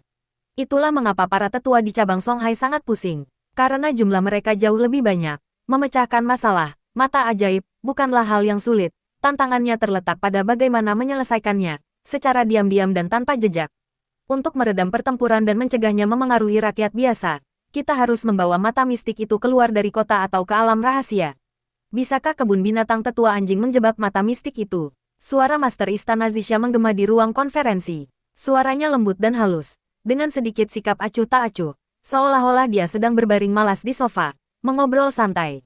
Alih-alih pertemuan serius tingkat tinggi, berdasarkan prinsip bahwa musuh dari musuhku adalah temanku, para tetua cabang Songhai menghubungi kepala istana Zixia setelah mengetahui bahwa Raja Langit Mata Iblis telah tiba di kota. Meskipun wanita ini adalah praktisi seni bela diri pengembara dan buronan, cabang tetua memiliki batasan profesional yang fleksibel. Dengan premis berurusan dengan Raja Langit Mata Iblis, mereka tetap berteman baik. Tetua anjing berkata perlahan, benda jenis aturan ini dapat menjebak mata iblis tanpa masalah. Tetapi hanya ketika benda itu sendiri turun, proyeksi tidak dapat menjebak mata iblis. Dan meskipun bentuk aslinya dapat bergerak, ia tidak dapat secara paksa menangkap orang. Kita perlu membuat mata iblis masuk ke kebun binatang dengan sukarela. Tetapi bagaimana kita bisa membuat dewa perang kuno berjalan tepat ke dalam perangkap kita? Begitu Anda memasuki kebun binatang, tidak ada jalan keluar, mata ajaib tidak akan tertipu. Tetua di halaman tengah tiba-tiba bertanya, Tuan Istana, bagaimana umpan yang kau lepaskan? Master Istana Zixia berkata dengan tenang, umpan telah terlihat, tetapi belum ada yang termakan umpan itu. Raja Langit Mata Iblis sangat sabar. Dia biasanya agak nerotik, tetapi ketika menyangkut masalah penting, dia sama sekali tidak menunjukkan jati dirinya. Yang disebut umpan itu sebenarnya adalah boneka yang dia atur, sengaja dibuat agar muncul di pasar gelap bawah tanah. Dia hanya menunjukkan wajahnya sekali, dan menjadi sasaran lagi keesokan harinya. Tetapi pihak lain sangat sabar, terus mengamatinya secara diam-diam, dan tidak langsung bertindak. Tetua Pengadilan Pusat berpikir sejenak, bagaimana kalau kita menggunakan umpan untuk memancing mata iblis ke kebun binatang? Master Istana Zixia mencemooh. Pertama-tama, umpannya tidak cukup, kecuali jika aku sendiri yang bertindak sebagai umpan.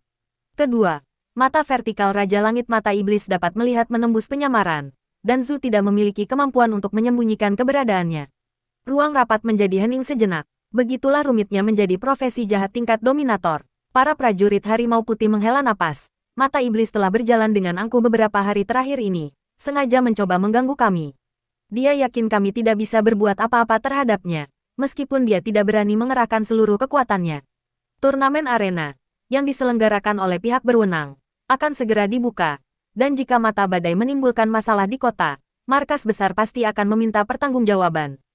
Mereka, berbagai cabang juga akan mengejek cabang Songhai karena ketidakmampuannya. Yang terpenting, jika Primal Celestial Venerable mengalami kemalangan pada saat kritis ini, itu akan menjadi tamparan keras bagi aliansi 5 elemen. Lagi pula, siapa yang tahu jika mata iblis bersembunyi di kota dengan motif tersembunyi? Jika semuanya hanya kedok, dan tujuan sebenarnya adalah untuk memburu para tetua cabang Songhai. Ini menyangkut keselamatan semua orang yang hadir. Oleh karena itu, masalah mata iblis tetap tidak terselesaikan, menyebabkan para tetua sangat cemas. Tetua geng api merah, setelah menahan diri sekian lama, akhirnya tak tahan lagi dan berkata dengan suara teredam. Mereka berparade di depan umum, bertindak sembrono dan sengaja mencoba membuat kami jijik. Apa dia benar-benar berpikir kita tak berdaya karena ini? Karena semua orang waspada, tidak ada yang lebih percaya diri daripada yang lain. Paling buruk, kita semua akan binasa bersama. Aku akan pergi dan berduel dengan mata iblis, dan kita semua akan tamat. Tidak ada yang menjawab di ruang pertemuan. Ketua Istana Zixia mendecakkan lidah dan berkata, sebagai seorang tetua, apa gunanya mengatakan hal-hal yang menyakitkan seperti itu? Tetua Luosen dari Istana Dewa Air mencibir. Dia tidak hanya mengatakan itu karena marah, dia memang benar-benar mampu melakukannya. Jangan pernah meremehkan kecerdasan dan rasionalitas Fire Master. Master Istana Zixia tertawa kecil. Apa yang kalian, para penguasa, katakan tentangku? Kalian menyebutku orang gila, seorang fanatik. Tapi menurutku para tetua kalianlah yang sebenarnya gila. Pada saat itu, tetua anjing perlahan berkata, aku punya ide. Ruang konferensi kembali hening, dan keempat penguasa itu menajamkan telinga mereka, menunggu. Tidak akan sulit untuk mengelabui indera mata ajaib dan membuatnya, secara tidak sengaja, memasuki kebun binatang. Selama ada seorang nihilis yang ikut campur dan menciptakan ilusi, mata ajaib tidak akan punya kesempatan untuk menemukan keberadaan kebun binatang. Nihilis adalah dominator realm, nama dari ilusionis. Tetua geng api merah itu menjawab dengan kesal, bukankah itu sudah jelas? Bagaimana mungkin kaum nihilis berada di pihak kita? Dia tiba-tiba berhenti, seolah teringat sesuatu. Para tetua dari pasukan Harimau Putih tertawa. Ide bagus, jika orang itu bisa turun tangan, masalah ini akan terselesaikan. Dia terdiam sejenak, lalu menambahkan, tapi kita tidak memiliki pengaruh yang cukup untuk membujuknya. Tetua Luosen menyarankan, biarkan Yang Mulia Surgawi awal maju. Tetua Midgard ragu-ragu dan berkata, kemungkinan besar Primal Celestial Venerable tidak akan ikut campur. Orang itu tidak mungkin bertindak untuk seorang pejalan kaki biasa. Jika dia melakukannya, kita harus menilai kembali nilai Primal Celestial Venerable. Setiap orang, Master Istana Zisha tak kuasa menahan diri untuk berbicara. Suaranya dipenuhi kebingungan dan emosi yang aneh. Apa yang kau bicarakan, Primal Celestial Venerable? Sejak kapan ia memiliki hubungan yang begitu dalam dengan Nihilis? Aku tidak tahu itu. Tetua geng api merah itu mencibir. Kenapa kau perlu tahu? Meskipun kau dekat dengan Primal Celestial Venerable, dia tetaplah anggota aliansi 5 elemen. Apakah kau harus menceritakan semuanya padaku? Dia baru saja selesai berbicara, dan saya tidak tahu apakah saya salah dengar, tetapi kepala Istana Zisha sepertinya sedang menggertakkan giginya. Tetua anjing berkata, kalau begitu sudah diputuskan, saya akan memberitahu Primal Celestial Venerable dan memintanya untuk menanganinya. Mohon tunggu kabar selanjutnya. Para tetua ingin aku meminta bantuan Guru Wuhen. Di rumah, Zhang Yuanxing mendengarkan panggilan telepon Fu Qingyang dan merasa terkejut. Fu Qingyang bertanya singkat, apakah ada masalah? Zhang Yuanxing mengerutkan kening. Namun seperti yang Anda ketahui, Guru Wuhen terus-menerus berjuang melawan iblis batinnya. Begitu dia benar-benar marah, energi kekerasannya akan melonjak dan dia mungkin kehilangan kendali. Bahkan mereka yang paling terampil di level dominator pun kemungkinan besar akan ketagihan. Kunci untuk melawan iblis batin adalah dengan menjaga pikiran yang tenang dan damai, serta menjauhi urusan dan konflik duniawi. Fu Qingyang berkata dengan tenang, dia hanya diminta untuk menciptakan ilusi, dia tidak perlu ikut serta dalam pertempuran. Selain itu, para tetua dan Wuhen tidak memiliki dasar kepercayaan, jadi meskipun dia ingin terlibat, para tetua mungkin tidak akan setuju.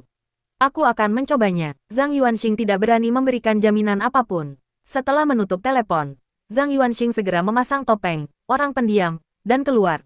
10 menit kemudian, dia naik ojek online menuju kota Jinsan. Di dalam bus, dia menatap pemandangan di luar jendela, tenggelam dalam pikirannya.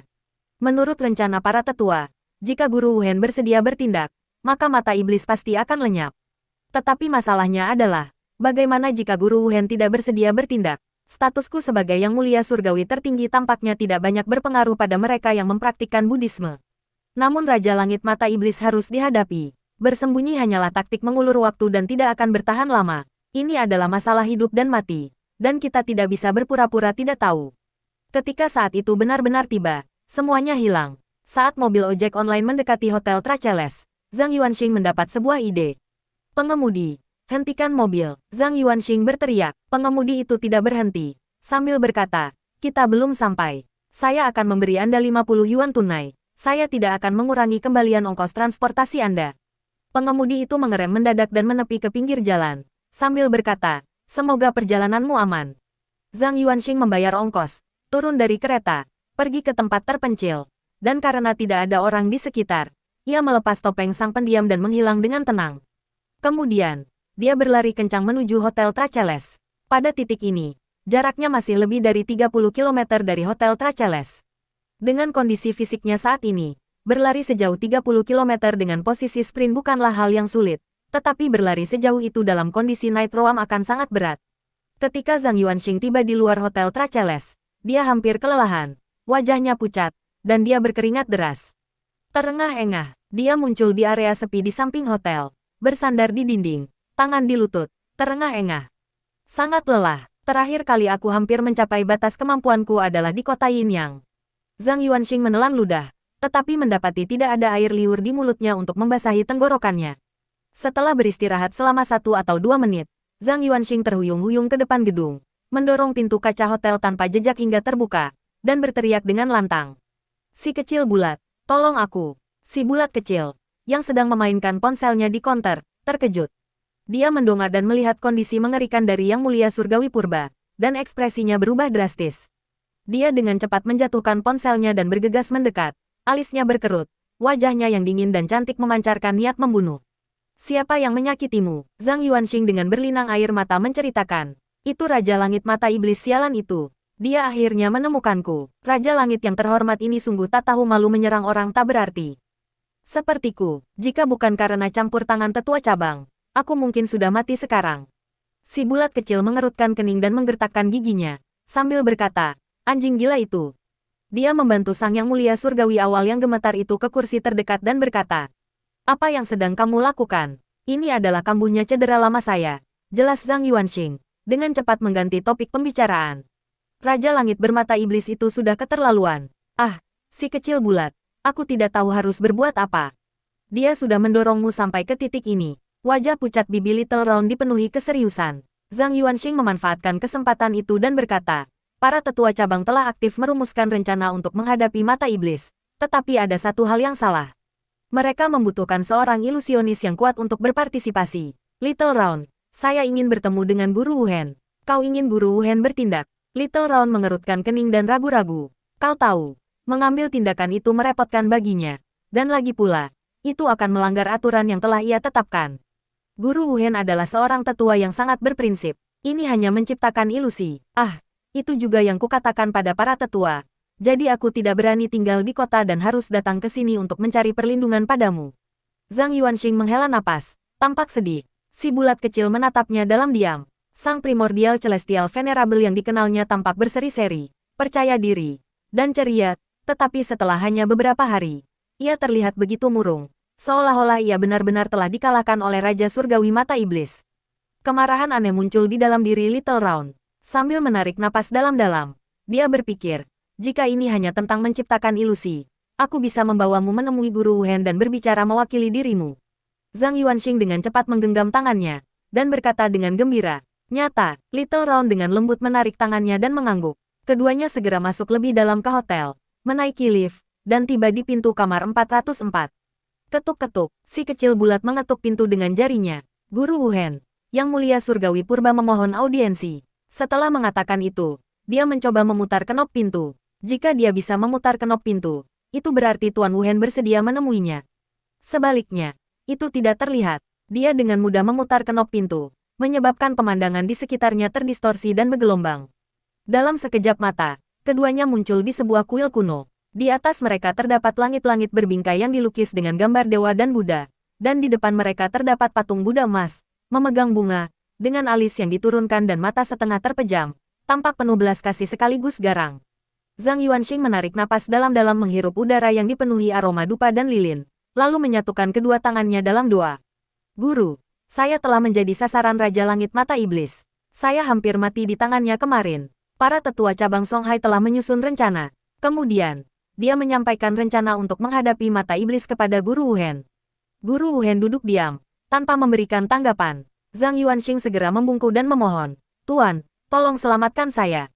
Guru Wuhen tetap diam. Si bulat kecil tak kuasa menahan diri untuk berkata, Guru, jika itu hanya menciptakan ilusi, itu tidak akan menghambat kultivasi Anda. Yuanxi dianiaya oleh Mata Iblis, dan bantuan Anda tidak melanggar aturan. Setelah keheningan yang panjang, suara Guru Wuhen, yang tertahan karena kesakitan, terdengar. Bisa, saat itu, cukup hancurkan jimat giok ini. Setelah mengatakan itu, seberkas cahaya gelap yang mengalir keluar dari lengan bajunya dan mendarat di kaki Zhang Yuanxing. Zhang Yuanxing sangat gembira. Terima kasih, Guru. Tanpa berlama-lama, keduanya membungkuk dan meninggalkan kuil kuno itu. Zhang Yuanxing, sambil memegang jimat giok penerobosan mimpi di tangannya, menghela napas lega dan menoleh ke Little Round di sampingnya, berkata, izinkan saya menelepon dan melaporkan ini terlebih dahulu. Si bulat kecil berkata dengan tenang, mengapa tidak pergi saja? Aku sangat lelah.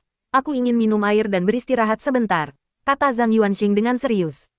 Karena aku sudah jauh-jauh datang ke kota Jinsan, tentu saja aku ingin menghabiskan lebih banyak waktu dengan bibi Little Round. Little Round terkejut. Zhang Yuanxing sudah berjalan ke samping, mengeluarkan ponselnya, dan menghubungi nomor Fu Qingyang. Fu Qingyang menunggu jawaban. Nada dering berdering selama beberapa detik, lalu panggilan langsung diangkat. Kata-kata pertamanya adalah, jadi, apakah Wuhen setuju untuk membantu? Zhang Yuanxing melirik Little Round saat dia berbalik dan masuk ke lift, dan baru setelah pintu lift tertutup dia berkata, aku memberitahu Guru Wuhen bahwa cabang Songhai ingin berurusan dengan Raja Langit Mata Iblis. Awalnya, aku menolak. Kemudian aku mengatakan bahwa Mata Iblis sudah keterlaluan dan telah menemukan sekolahku, hampir membunuhku. Saya cukup terkejut bahwa Guru Wuhen setuju begitu cepat. Fu Qingyang agak terkejut. Setelah terdiam sejenak, dia berkata dengan penuh emosi, aku tidak menyangka Wuhen akan sangat menghargaimu. Jika mereka berhadapan langsung, Fu Qingyang, sebagai seorang pengintai senior, akan dapat mengetahui bahwa Yang Mulia Surgawi Purba sedang berbohong. Zhang Yuanxing, Guru Wuhen memberi saya jimat giok, yang merupakan perantara yang menghubungkan saya dengannya. Sambil berbicara, Ia dengan lembut mengelus batu giok hitam di tangannya. Batu itu halus, bulat, dan terasa dingin saat disentuh. Jimat giok ini tidak berbeda dengan jimat giok teleportasi sebelumnya. Little Green Tea juga memiliki satu, yang belum digunakan. Namun, kedua jimat giok itu berbeda sifatnya. Jimat untuk Little Green Tea dijanjikan oleh Guru Wuhen untuk menyelamatkan nyawanya di saat kritis. Para petinggi ini biasanya orang yang menepati janji. Apapun yang mereka katakan adalah hukum. Jadi Zhang Yuanxing tidak mencoba bersikap licik dan menggunakan jimat giok Xie Lingqi untuk menipu Guru Wuhen. Pada akhirnya, kemungkinan besar Master Wuhen akan membawanya pergi dan tidak akan ikut campur dalam pertempuran antara mata iblis dan aliansi 5 elemen. Untuk meminta bantuan Master Wuhen menciptakan ilusi untuk membingungkan Raja Langit Mata Iblis, Anda membutuhkan janji pribadinya. Fu Qingyang, simpan baik-baik dan berikan kepadaku saat kau kembali ke kota. Keduanya langsung mengakhiri panggilan tersebut. Ruang konferensi audio. Teddy berambut keriting mendorong tanaman hijau untuk menjulurkan sulurnya, menyalakan komputer, masuk ke perangkat lunak, dan menunggu sejenak sebelum keempat tetua online satu persatu. Bagaimana? Apakah Yang Mulia Surgawi awal telah mengaktifkan Wuhen? Begitu gambar tetua geng api merah muncul, dia tak sabar untuk mengajukan pertanyaan. Tiga tetua lainnya tetap diam, menunggu jawaban. Tetua anjing berkata dengan tenang, Wuhen setuju untuk menciptakan ilusi itu, tetapi hanya itu saja. Keempat tetua itu menghela napas lega. Tetua dari pasukan Harimau Putih tertawa. Cukup sudah, aku masih khawatir dia akan bergabung dalam perang. Sekarang, mari kita lihat apakah Master Istana Zixia dapat memimpin mata mistik ke lokasi yang telah disepakati.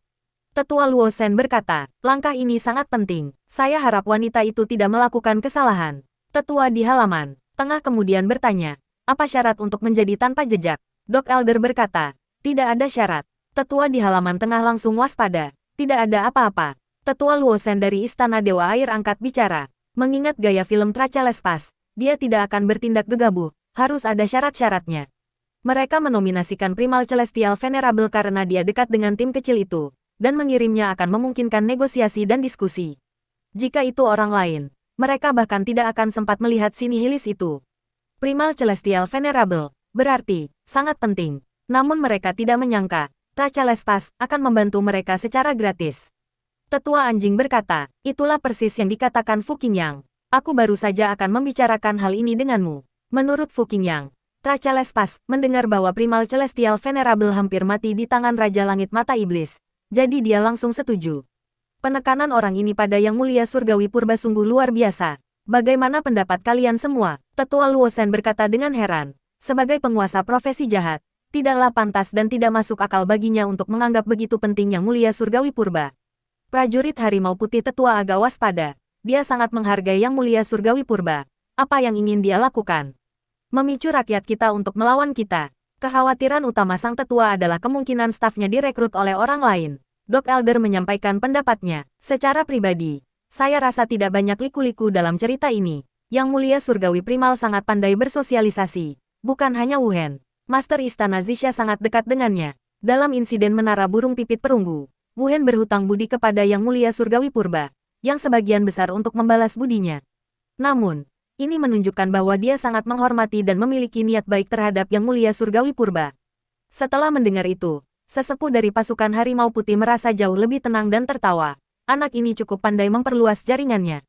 Tetua anjing itu mencibir. Tidak banyak jenius yang bisa bersujud menyembah. Suasana di ruang rapat menjadi jauh lebih santai. Hotel tanpa jejak, resepsionis. Zhang Yuanxing bersandar malas di kursi santai yang disediakan untuk meja resepsionis. Kursi ini sudah lama digunakan oleh Little Round dan masih memiliki aroma yang kuat dan menyenangkan.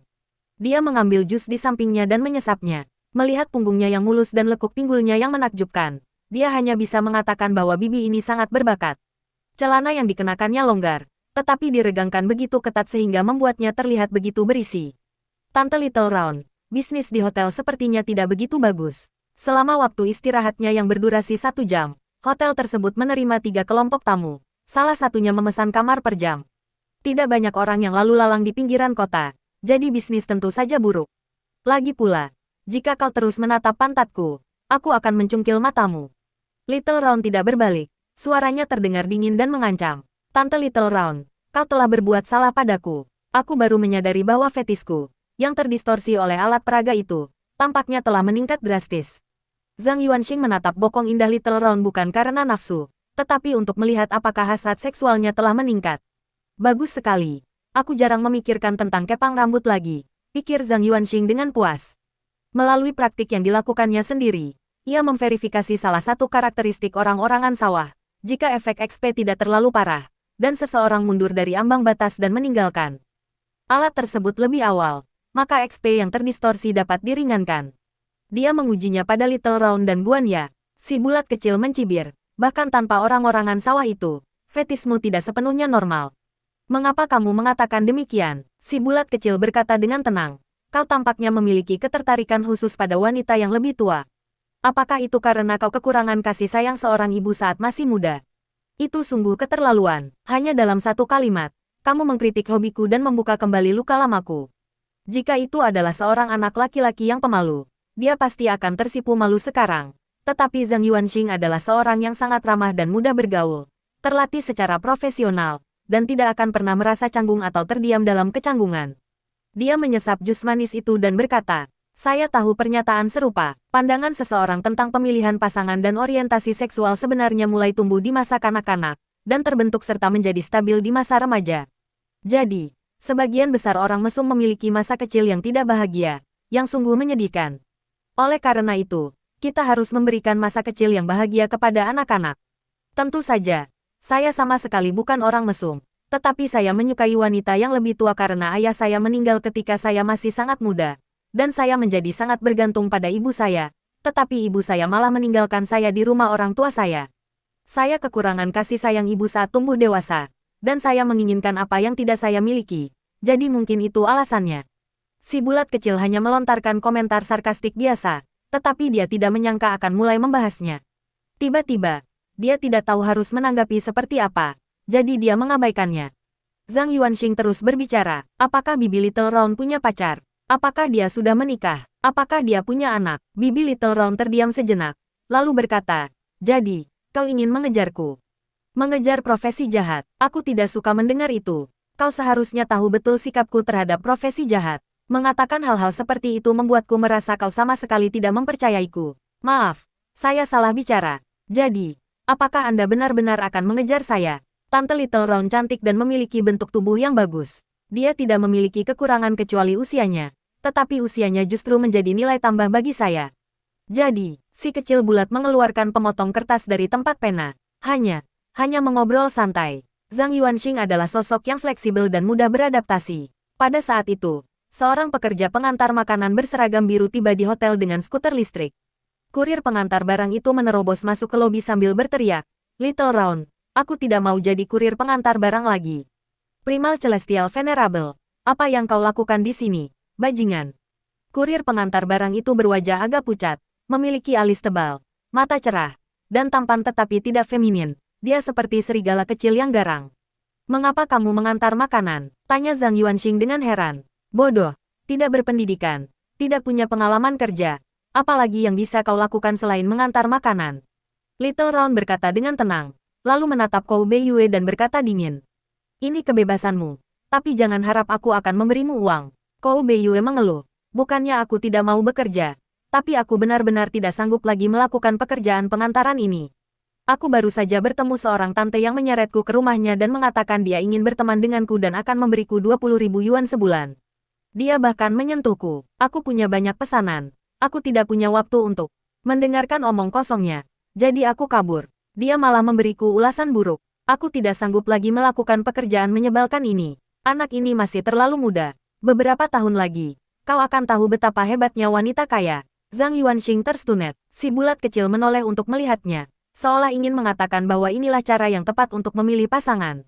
Kou Beiyue melepas helmnya, meletakkannya di atas meja, langsung berjalan ke lemari es, ragu-ragu antara minuman dan air botol, dan akhirnya memilih air botol seharga 1,5 yuan. Meneguknya dalam sekali teguk. Dia bersendawa puas sebelum bertanya, apa yang kau lakukan di sini, bajingan? Aku di sini untuk merayu ibumu, kata Zhang Yuanxing sambil melirik botol air di tangannya. Jika Anda kekurangan uang dan tidak ingin bekerja sebagai pengantar barang, Anda bisa bersikap fleksibel dan mengubah prinsip moral Anda. Cari tahu apakah ada kelompok yang menghasilkan uang haram di dekat Anda dan pinjam uang dari mereka. Lagi pula, sebagian besar uang itu adalah uang hasil jerih payah dan bukan uang halal. Kou Beiyue mencibir. Ide yang mengerikan. Mencuri dan merampok sama-sama mengurangi nilai moralmu. Zhang Yuanxing kemudian bertanya, seberapa besar nilai moral yang diberikan kasus menara burung pipit perunggu kepada Anda?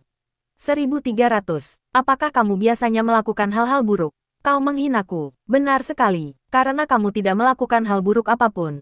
Apa gunanya mengumpulkan begitu banyak nilai moral? Hanya untuk membiarkannya membusuk. Mencuri hanya mengurangi 5 nilai moral. Setidaknya untuk jumlah di bawah 10.000. Bahkan jika kamu hanya menghabiskan sepertiga dari nilai moralmu, itu sudah cukup untuk meningkatkan hidupmu. Kou Beiyue terkejut, namun menemukan logika di dalamnya. Setelah berpikir sejenak, dia membalas. Bodoh, ini hanya kesempatan sekali saja. Poin prestasi akan habis pada akhirnya. Lalu, kamu bisa menyumbangkan setengah dari uang yang kamu dapatkan ke badan amal. Dengan cara ini, kamu akan mendapatkan nilai moralitas yang lebih besar. Meskipun jelas tidak sebanyak yang kamu rugikan dengan mencuri, ini adalah cara yang sah untuk menghasilkan pendapatan.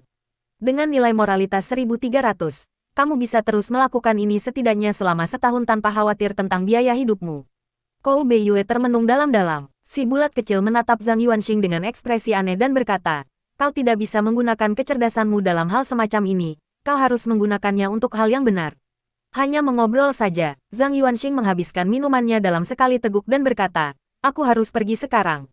Tunggu sebentar. Kata si bulat kecil, kasus adik Kou Beiyue telah ditutup. Bahkan jika pihak berwenang menyelesaikan urusan dengan tokoh-tokoh berpengaruh itu, mereka tidak akan mengakui bahwa adiknya dibunuh oleh para pejalan kaki resmi. Dan mereka juga tidak akan mengakui bahwa Kapten Biro Keamanan Publik memalsukan bukti.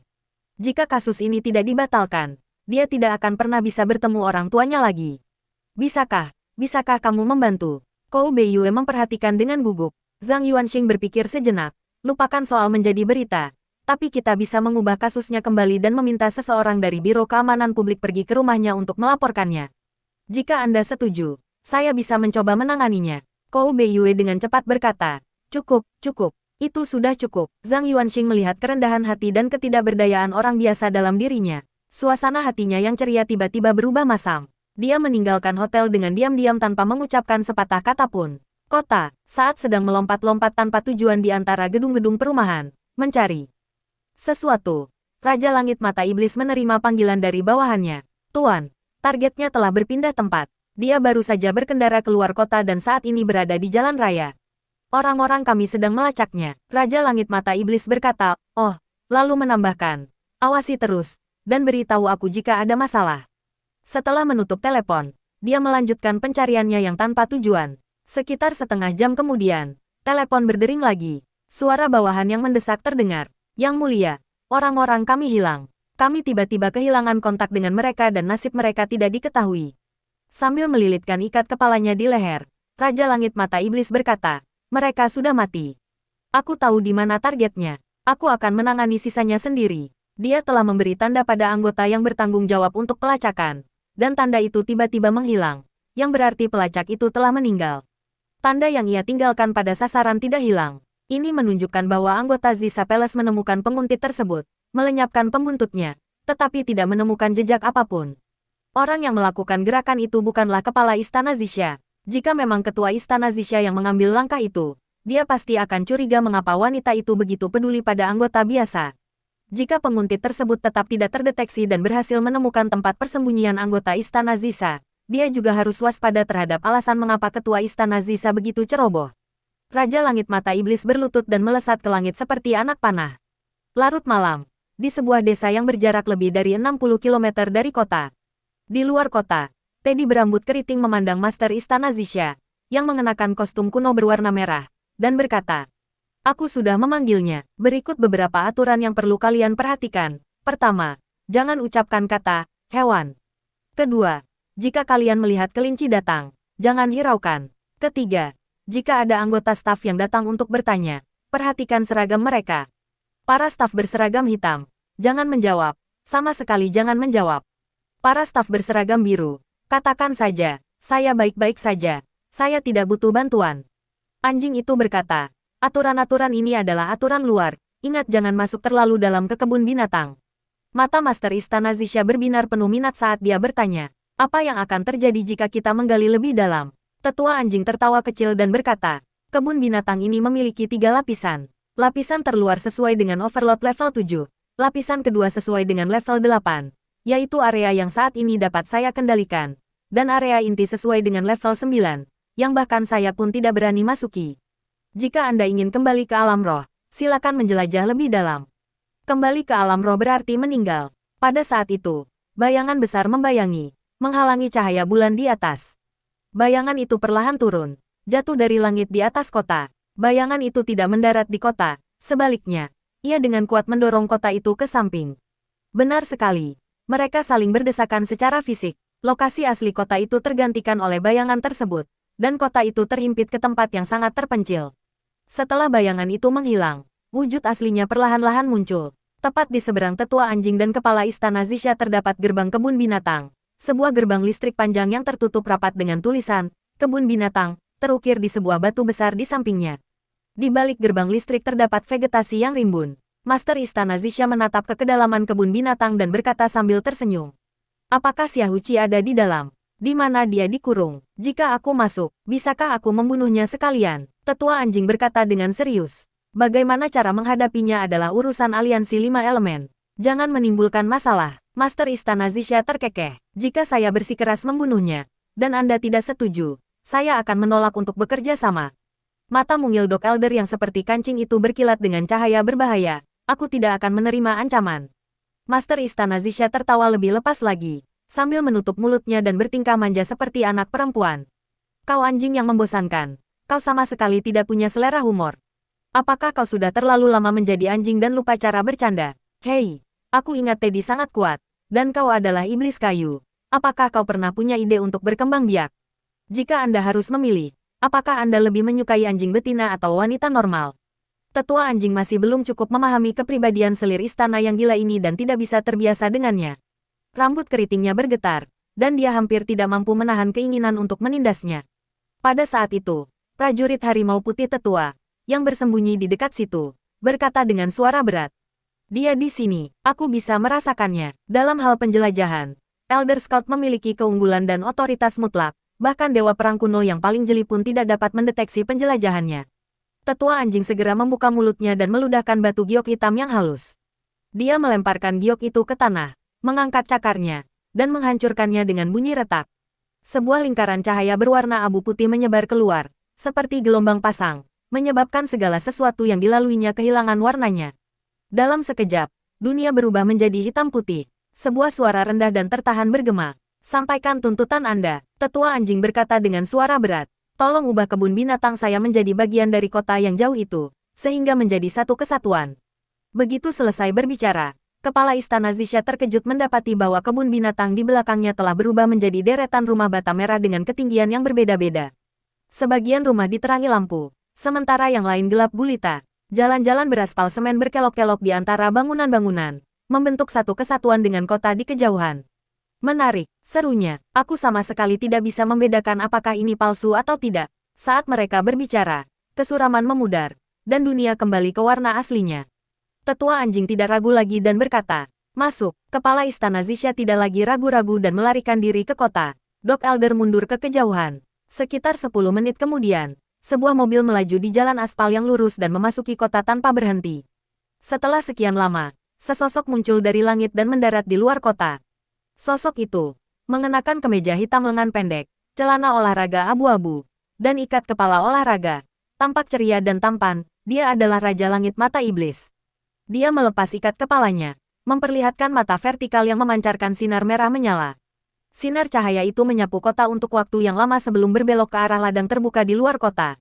Tidak ada tanda-tanda lain di dekatnya. Satu-satunya kehadiran di kota itu adalah Master Istana Zisha. Raja Langit Mata Iblis menyeringai. Ketemu kau. Dia menerobos masuk ke kota seperti bola meriam. Bangunan-bangunan di kota ini umumnya setinggi sekitar 5 lantai. Mirip dengan rumah-rumah di pedesaan. Satu bangunan untuk setiap keluarga. Meskipun hanya ada 2 atau 3 orang dalam catatan kependudukan, rumah-rumah yang mereka tinggali setinggi 4 atau 5 lantai. Selain itu, terdapat sebuah halaman yang luas. Tingkat kenyamanan, hidup di sini tidak tertandingi oleh kota-kota besar. Patah. Raja Langit Mata Iblis mendarat di atap sebuah bangunan tempat tinggal berlantai 3. Begitu mendarat, ia melihat Tuan Istana Zisha, mengenakan gaun merah yang memukau, bergegas keluar dari bangunan di seberang jalan. Dia berdiri di atas atap, mengenakan topeng perak, roknya berkibar dan rambutnya menari-nari.